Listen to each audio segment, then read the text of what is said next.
Մեղադրանքը առաջադրվել է քրեական օրենքի գրքի 422-րդ հոդվածի 2-րդ մասով, ընդ որում պետք է նշեմ նաև զավեշտալին այն է, որ նշված հոդվածը ըստ էության պատիժ է նախատեսվում այլընտրանքային ձևով նշված հոդվածը նաև սահմանում է տուգանք պատժատեսակ, նաև հանրային աշխատանքներ, ինչպես նաև հանդիսանում է միջին ծանրության հանցագործություն եւ նման հոդվածով անձին ներկայացնել կալանքի եւս վկայում է այն մասին, որ դա ապօրինի է, ամբողջ գործընթացը ապօրինի է եւ ինչի հետ կապված մենք մեր բողոքներն ենք ներկայացնելու բոլոր ատյաններում։ Այսինքն հիմա պարոն Կարապետյանի ներկայացնում են դատարան, որպեսզի քննվի նրա կապանքը։ Այո, նշված հոդվածով, ինչպես նշեցի, ներկայացվում է Ավանի դատարան, նստավայր եւ բոլոր աջակիցներին կոչ ենք անում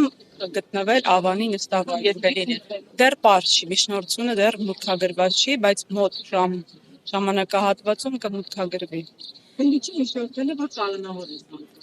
Այս պահին դեռևս միջնորդություն ներկայացված չէ դատարանում, բայց ունենք տեղեկություններ, որ նմանատիպ միջնորդություն ներկայացվելու է։ Կարապետյանի դիրքորոշում ունի։ Բնականաբար չի ընդունում իրեն առաջադրված մեղադրանքը։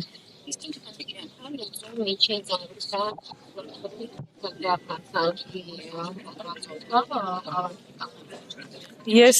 ինչպես նշեցի, մեզ համար եւս անհասկանալի է, երբ հոդվածի սանկցիան այլընտրանքային է եւ միջին ծանրության հանցագործության դասին է պատկանում եւ նման Սամվել Կարապետյանի նման հայացքի